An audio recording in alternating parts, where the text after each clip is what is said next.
Here's an explanation of standard deviation. From our online classroom, we'll be using the standard deviation steps, the standard deviation exercise example, and the exercise example with answers. So on our exercise example, this is a blank sheet. I'll show you how I've set it up and worked through it so you can do the same on your other two worksheets. First thing that we do on standard deviation, we take our data set, our x's, and we're going to fill those in under the column for our x's. So we've taken the 14, typed that in, the 26, typed that in, etc., all the way down to 10.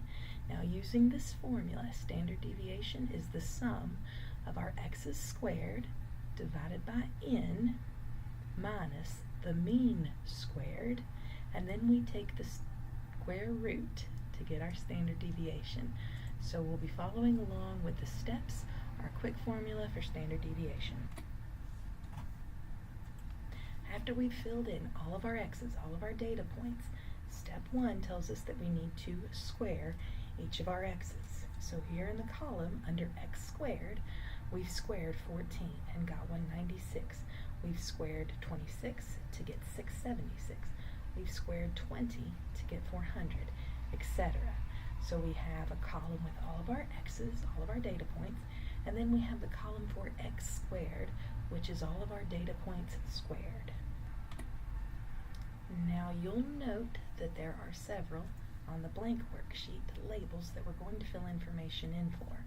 We've got it filled in on the exercise example, but we want to give you an idea of where those numbers come from. So the top line, this is sum of x's.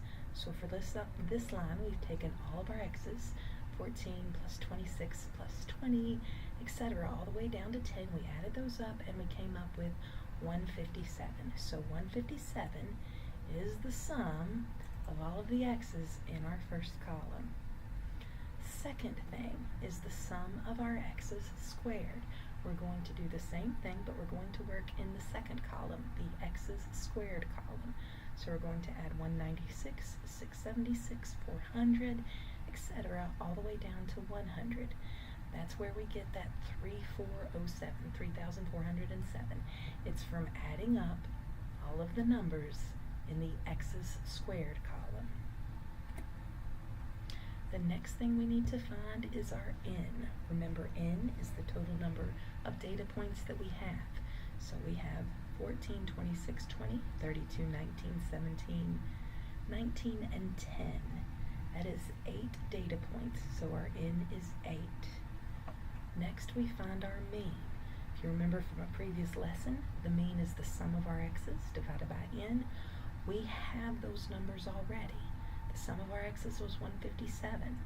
Our n was 8.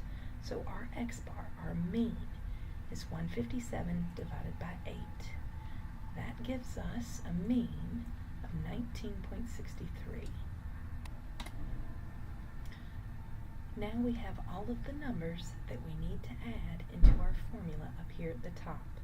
So our formula is the sum of our x's squared, which is 3,407, divided by n, which is 8, minus the mean squared. So we'll take that 19.63 and square it, and we put in all of our numbers. 3407, sum of the x's squared, divided by 8, which is our n, minus 385.34. That 385.34 came from squaring 19.63. So 19.63 times 19.63. We do our math. Remember, we get rid of things in parentheses first. So step 1 is to get 3,407 divided by 8, which gives us 425. After we've done our parentheses, then we'll do the second half of the problem. Subtract that 385.34. That gives us an answer of 40.54. 40.54 is our s squared. That's our variance. To find standard deviation, or s, what we're looking for at the end, we simply take our variance, or that 40.54, and we find the square root of it. So in this case, 6.37. So our S for this problem is 6.37. You'll find, looking at the second page of the worksheet, the same steps calculated in the same manner. Here are the different answers based on the different data set. Work your way through standard deviation exercise 1 and standard deviation exercise 2. Please let your instructor know if you have any questions or problems.